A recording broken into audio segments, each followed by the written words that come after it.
Hi, I'm Quincas and I'm a synth DIY guy. Welcome to today's video, which is about the Gracious Host by North Coast Synthesis. The Gracious Host is a USB host, MIDI to CV converter, Quantizer, Arpeggiator, and a bunch of other little things that it does. And what's cool about it is that there's no complex configuration involved. You don't have to connect it to a computer. You don't have to get into menus or button combinations. Basically, everything is decided by which MIDI channel and what kind of controller you use. So let's dive right in. We'll have a look at all that it does, and then at the end we'll look at how to build it. So if you're here to see just how to build it, you can jump ahead. There's an index in the bottom of the video. Just jump to any subject matter you're more interested in, including the building. But for now, let's have a look at what it does. So I've set up two synthesizer voices here on this box. One of them is made up of entirely North Coast Synthesis modules, as you can see. The middle path VCO is a video that's coming up, also build and demo, so stay tuned for that. So anyway, I'm actually going to start with channel 2. MIDI channel 2 rather than MIDI channel 1, just because of how I have the patch set right now, which is as two voices. And MIDI channel 2 evokes a behavior of duophony from the Gracious Host. So basically you can control two voices polyphonically. You have two voice polyphony, right?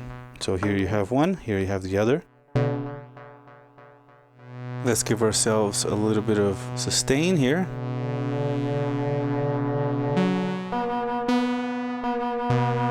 Let's tune.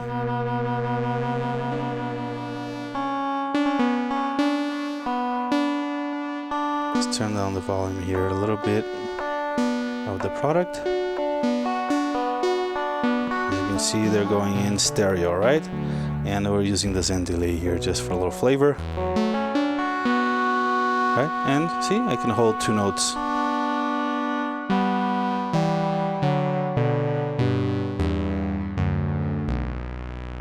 And the behavior is last note priority. So you can hold a note and then play one more note on top of it, as long as you're not playing legato, because if you play legato, you will ask for a third note, and what it'll do is to steal the first voice. So check this out. See? This G over here stole the voice from my low C. So if you want to drone a note, you have to be careful not to play legato up top. But you can also just play pretty carefree.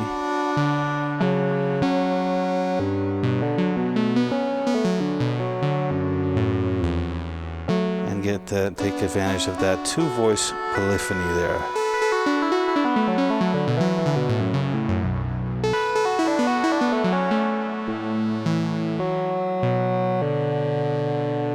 Or just play by chords like this.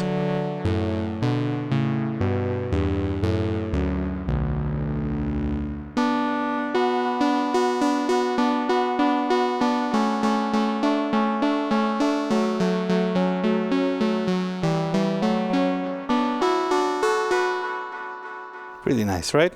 Now let's go back to channel 1. And I have my sequencer channels on the key step over here set already to send MIDI over channels 1, 2, 3, and 4. And then for the subsequent channels, we'll have to get into menus here to change them, but no biggie. On channel 1, you hear something strange. You'll hear that one voice will be sort of jumping around. Right? So what I'll do is I'll remove one of these voices, because this is actually a monophonic mode of operation, but it does give you velocity. So that pitch you were hearing jumping around was actually the velocity value affecting the pitch of one of my oscillators, but we actually wanted to affect some kind of parameter on the first voice. So we'll do that. We'll use it for the filter.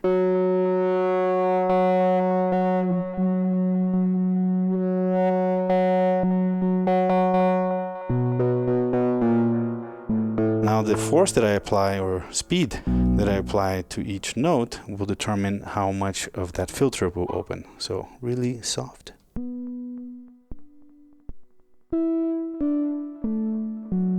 Harder.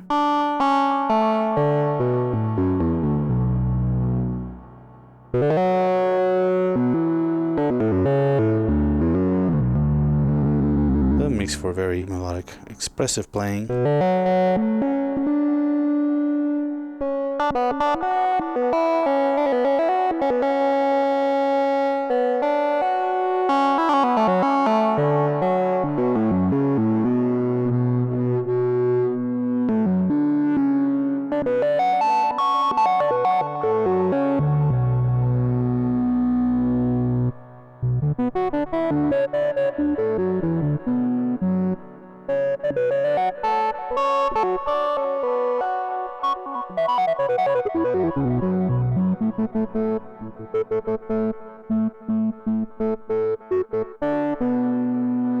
Right, make it more extreme if I want to.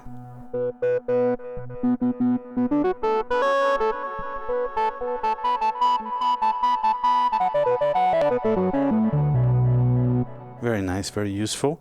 So just set your controller to 1 and you have a monophonic MIDI to CV converter with CV of velocity. Now let's move on. Since we already did channel 2, which is the Duophonic MIDI to CV, we'll jump to 3 over here, right? So let's just make sure that this is set to output on channel 3. Cool. And while we're here, we might as well set 4 to output 4. Okay, so these are actually quantizers. What can I use to generate continuous voltages here? Maybe my ribbon controller, if it still works and has a battery. It looks like the battery is still alive in this thing. We have pressure and ribbon, I guess is what these are. I haven't used this thing in years, but this will be fun to use in this mode because this is a quantizer. You can hold the notes that you want the quantizer to respond to, and whenever there's a voltage that is close to any of those notes, then you will get that output out of the gracious host. But first, let's just go back to using 2 voices here. We want this to go into one of the inputs over here, and then you want to hold some notes. As you can see, the KeyStep Pro is actually powered by the gracious host. It should probably power most bus powered controllers. We'll go to channel 3 here, which we've programmed to send out through channel 3 of the gracious host, and we'll hold a few notes here, pretty much a minor pentatonic. Now let's plug the ribbon.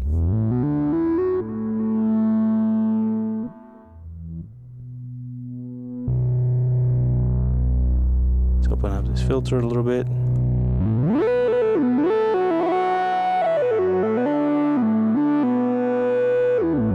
Alright, so now I've created a mask, and instead of this ribbon just being microtonal and free, it'll now be quantized into only the notes that are being held by the keyboard right now.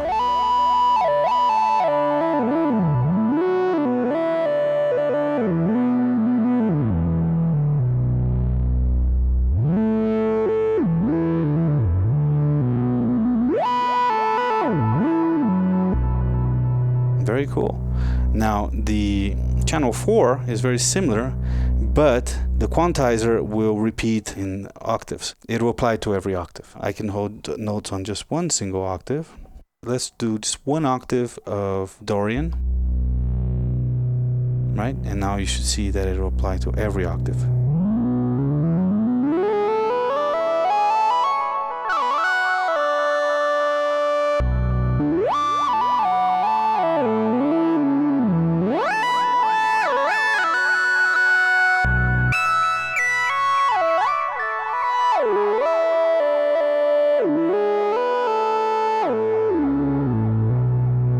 Very cool.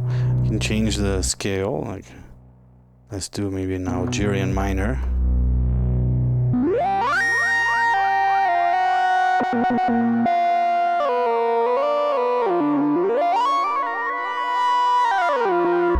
A little less delay, right?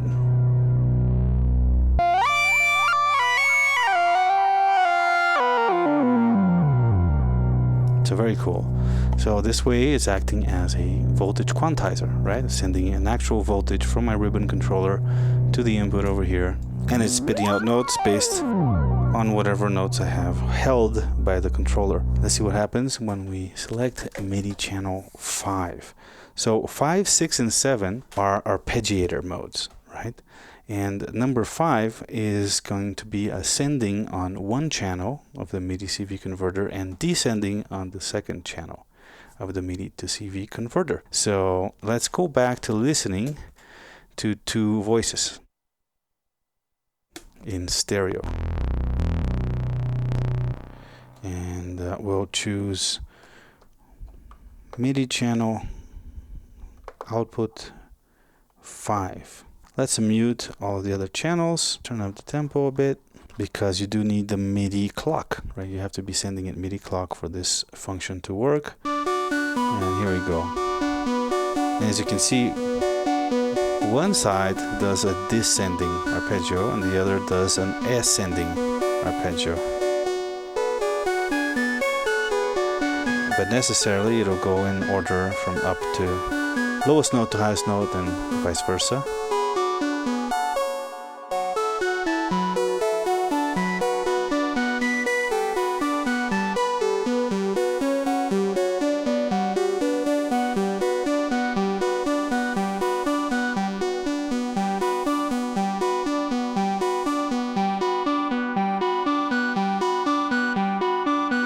Really nice.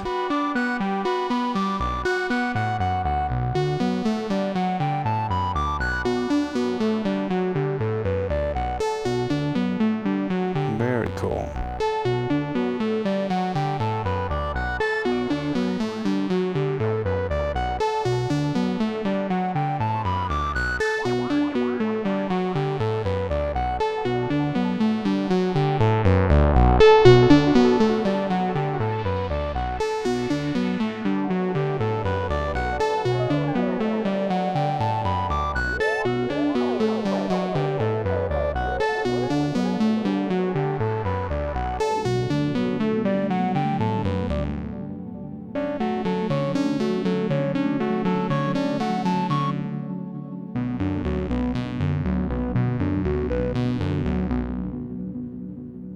Super cool, right? Now, channel 6 is a different arpeggiator algorithm, and what it does is it'll follow the order in which you have played the notes for channel 1, and channel 2 will be the same thing but offset by one step.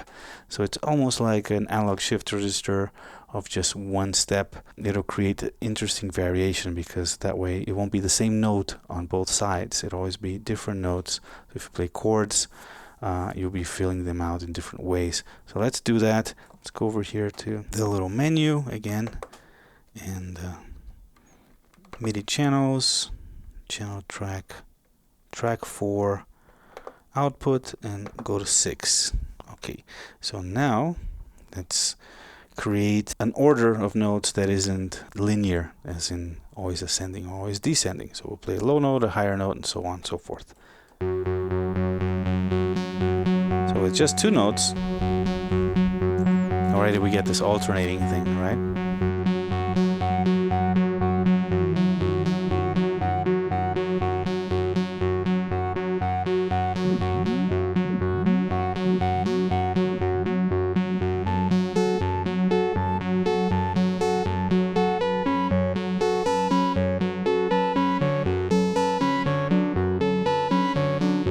Very cool.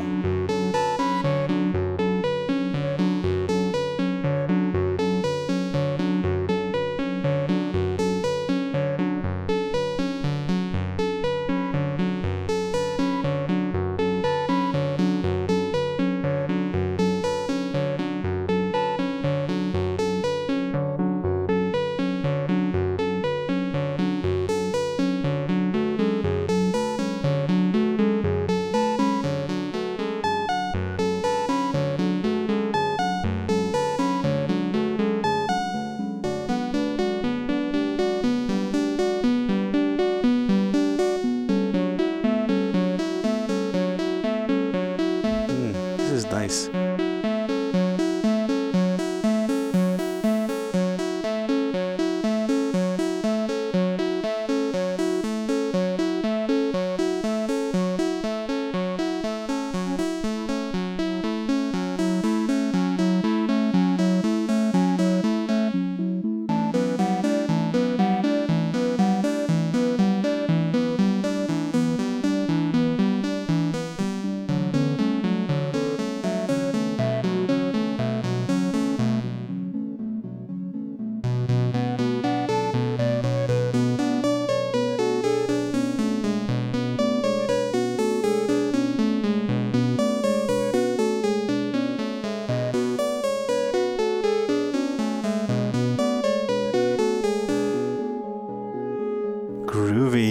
Alright, so that's number 6.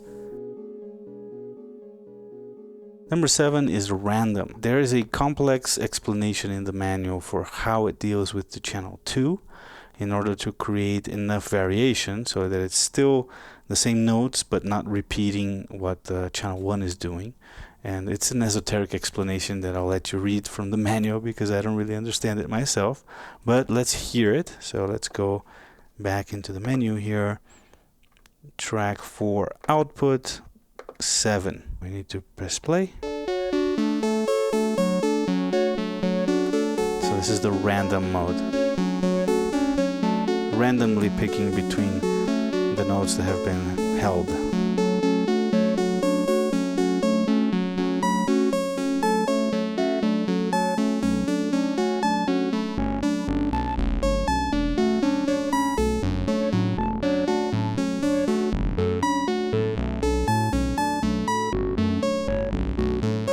Not any more notes, so let's just hear how this texture that doesn't really repeat.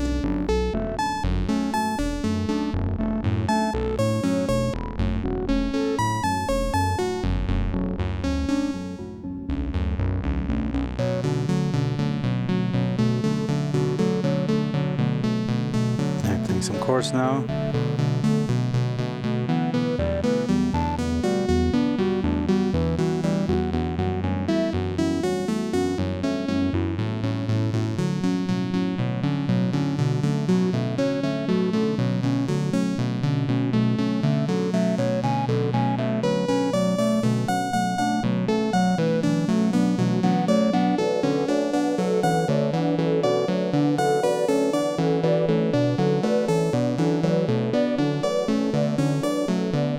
Super nice. Right, so that's random arpeggiator mode. And that's 5, 6, and 7, the arpeggiator modes, right? Up and down, note order, and random. Now, 8 and 9 are dual mono. So if you want to just have 2 separate voices that are controlled by 2 separate MIDI channels, then you would use channels 8 and 9.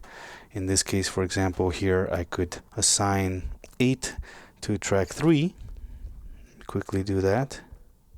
So track 3 output to 8, and then track 4 output to 9. Right, and now, but just by choosing between these two, I can control the 2 voices separately.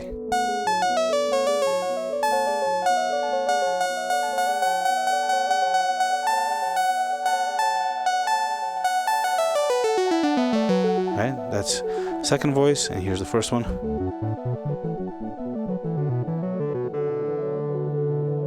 Right, and I can in fact record a sequence that way. Right, let's turn on metronome here quickly, and let's make it a longer sequence. Now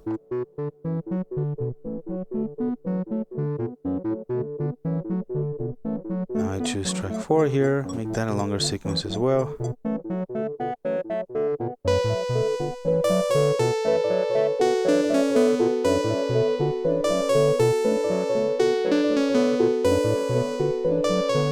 It's a little bit off grid, but you get the idea, right? You can do things separately that way. You can even connect it to your computer and use your DAW to program, your controller in your DAW, record MIDI there, edit it, and send it out to the modular via the gracious host and control 2 separate monophonic voices that way. Now let's see what 10 and 11 do. 10 and 11 are drum notes. I'm not going to do a demo of that because that would require intensive repatching, but basically you can assign particular MIDI notes to send out triggers out of the 4 outputs. So in this case, the CV and gate outputs no longer are CV and gate, they become 4 trigger outputs. Yeah, you can use like a pad controller to trigger 4 different drum voices in your system that way. Or again, use the computer and send MIDI from your DAW to control some drum voices that way. The difference between channels 10 and 11 is that 10 produces a trigger of 1 millisecond approximately at the start of each note, whereas channel 11 produces a gate pulse, which is high as long as the note lasts. So basically channel 11 gives you triggers and channel 12 gives you gates, which are indeed dependent on the length of the note that you're sending it. Now, channel 12 is monophonic, but with a clock out. How would I exemplify that? Let's first change this to channel 12. We want track 4 output to be 12. So now if I press play here, as you can see, we're getting a clock out on one of the voices here. So let's record a sequence here.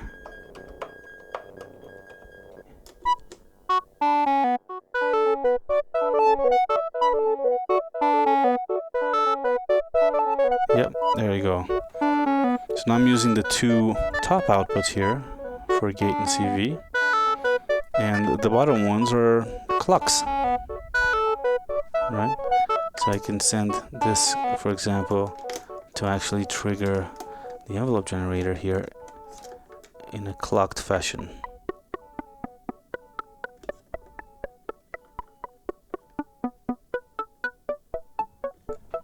So it always, you always get a pulse there, regardless of whether or not I played a note in the sequencer. So good, yeah. So it's a way to synchronize something from your MIDI controller to your case, and independently from that still have CV and gate for a monophonic voice. Cool. So that's channel 12. And that's it for the MIDI channel modes. 13 to 16 are not being used currently, but Matthew is always updating firmware on these things, so you can probably expect to see some interesting use of the gracious host on channels 13, 14, 15, and 16 in the future. Now, you may think that we're done. Those are all the MIDI channels, but there's still a couple of more things that this thing can do that are interesting. For example, you can actually use it with a QWERTY keyboard, which I have one around here. So let me just turn down the volume and plug voice 2 back into the mixer. Now I'll unplug the Arturia KeyStep Pro. Where did I put my QWERTY keyboard? Oh, there it is. Yeah, this is just a cheap Logitech that I picked up pretty much just to do this test, because I'm a Mac laptop user. Let's see what happens when I plug a QWERTY keyboard into here. We need to send gates again. So this is probably the gate for this voice. Oh, right, the volume here.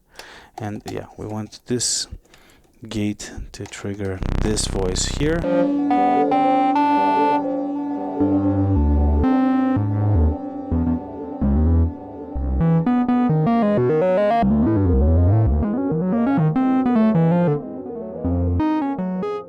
And the number lock seems to change the layout. Have a look at that. Do I have a number lock key? I don't even have a number lock key. Probably that's it.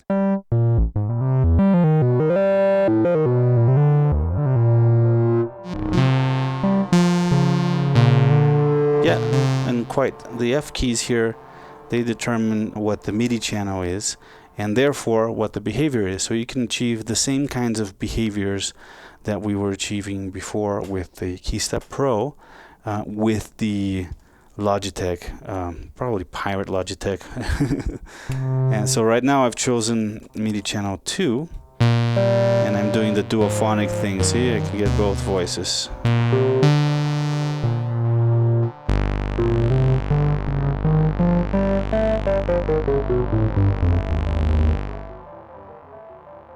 And the number lock changes the layout.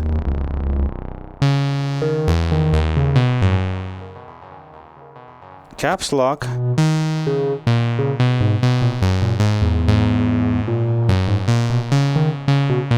now we're alternating between them.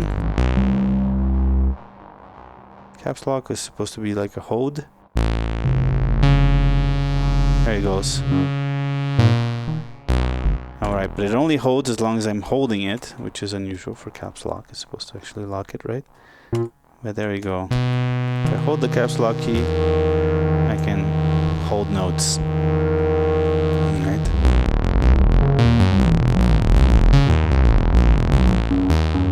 Let's see. MIDI channel 5 is that arpeggiator, right? And I can tap a tempo, seems to be with this 0 over here, and then hold a chord. There you go. Let's tap a faster tempo. Wow, cool. So it's generating its own little clock.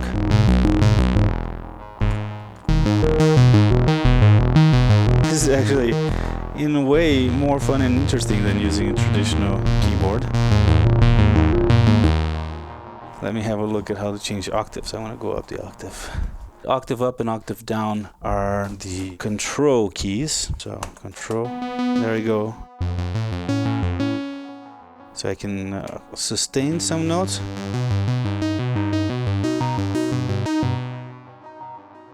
Go up on a higher octave yet. Right, cool. So I've just held notes up an octave. Right, this is super fun. Let's turn this down a little bit, a little loud.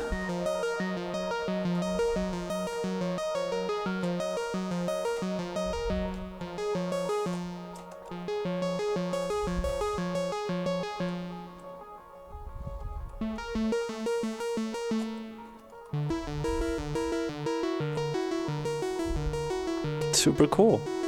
Right, so that's using, I won't get into everything, we've already seen it, but that's using a QWERTY keyboard with the Gracious Host as a MIDI controller. I guess on the pinch, if something happens to your controller right before a gig, you can just like go into the office of the administrator of the hotel and rip off a USB keyboard from his computer, plug it in, and do your gig or something like that.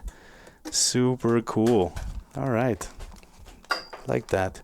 And you can also use a mouse. So let's see what the mouse does. This should probably work right here anyway. All right, so each button of the mouse activates the gate of one voice, and one axis affects the pitch of one voice, while the other axis the pitch of the other. So this voice is up and down. So right mouse button. Left mouse button is side to side.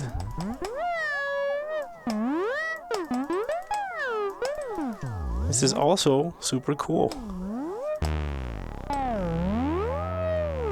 I never really get very excited about MIDI to CV modules, you know, but Matthew really went all out to create a bunch of really useful, interesting, and musical uses for this thing without any setup needed. All you have to do is decide, will I use a keyboard, will I use a QWERTY keyboard, will I use a mouse, and what MIDI channel will I use, and get all of these different, very useful and musical ways to control your synthesizer. So yeah, I guess this is it for today. Hope you liked the video. Please hit like, subscribe, hit the notification bell, join my Patreon, all that stuff, and let's see how to build this thing. Alright, so the first thing you pull out of the baggie is the quick start guide with a QR code that'll take you straight to the online manual. You also get the PCBs, you get all the electronic components, you get a sticker, and I also got a tarot card. Here's the nice brushed aluminum panel, the ICs. So yeah, organize everything on your bench, and let's start with the main circuit board. So prop it up on that helping hands there, and I'll start by mounting all of the flat mounted radio components. Usually that means resistors and diodes, but in this case it includes some of the capacitors as well. These bypass capacitors also leave the pads exposed, which allow me to solder from above, which is what I like to do. Don't judge me. It works. Right, so once all of the diodes, resistors, and those particular kinds of capacitors are mounted on, you can trim the leads, clean up the area there.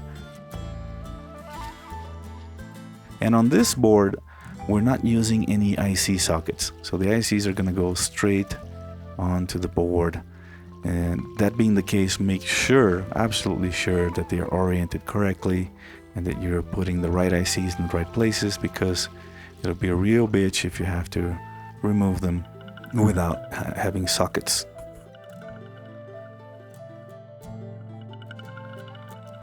And guess what? These can be soldered from above as well when you don't use sockets. Now let's plug in the PIC chip, the microprocessor. Again, make sure that it's oriented correctly. In this case, I'll only solder 2 of the legs from above and then everybody else from the bottom because it's a little crowded up top.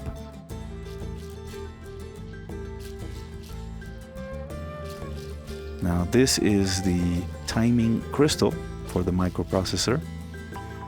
You need to solder it from the bottom.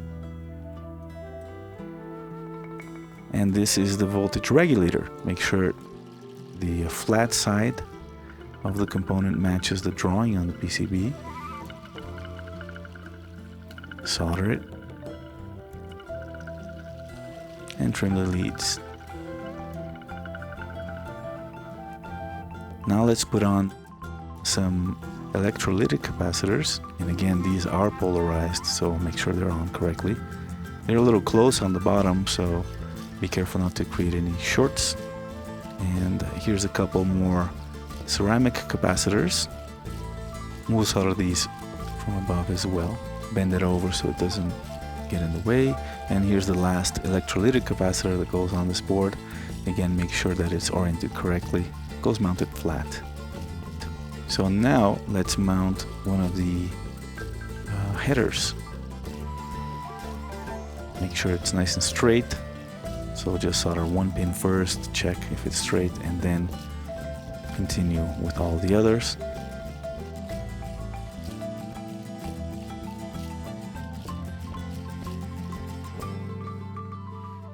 Okay, so let's trim and touch up a little bit.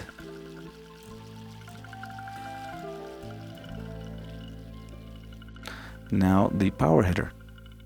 Again, I like to solder just 2 pins on the top side to keep it there, and then finish soldering all of the pins from the bottom. Okay, let's move on to the other board, and we'll start the same way by placing all of the flat mounted low profile components. So in this case, resistors and bypass capacitors.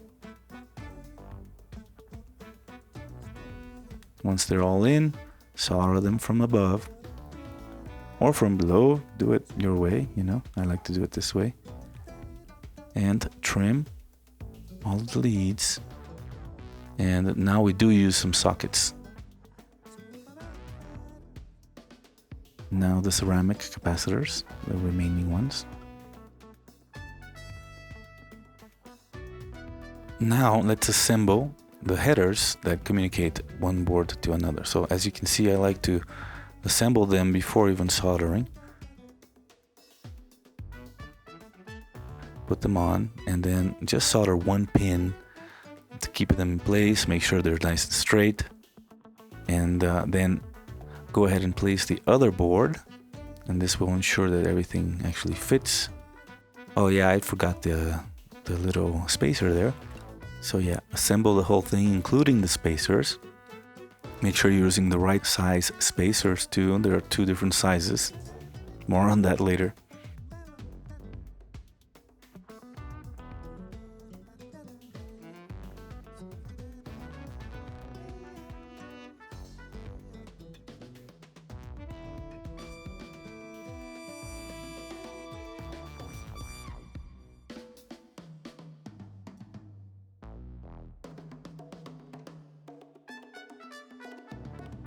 Once the whole thing is assembled and you know everything fits, you can then solder all of the header pins.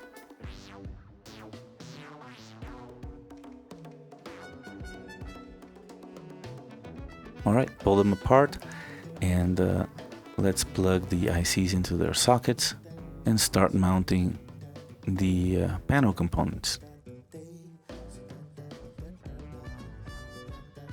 Now here is where I made the only mistake I made on this build, which is, as you can see, there are spacers that are supposed to go on that before you solder the panel components, and I didn't do that. I just put the panel right on and soldered everything up. So I didn't give the panel enough space to use the spacer. Right, so right now I'm opening the whole thing up again, and let's trim those leads, the LED leads, and watch as I reassemble the thing. The spacers that go on top are longer. They're a different size. And what's going to happen is the panel is not going to fit because all of the panel components, the jacks, are too deep. They're recessed too deep, so I won't be able to use the nuts to hold them in place. My solution was to reverse the spacers. So basically the two boards, the circuit boards, will then be slightly separated, more than they should, but they still make the necessary connections with the headers. So it doesn't look great, but it works. And that way I was able to use the shorter spacers between the control board and the panel, and that worked. So yeah, it didn't turn out perfect, but it does work.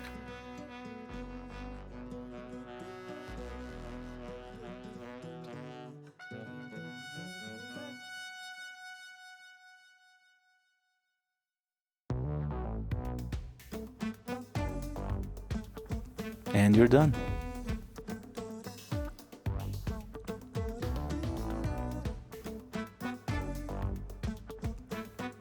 Alright, that's it for today. Thanks for watching. And again, I remind you to please hit the notification bell, subscribe, like, join my Patreon, all that stuff.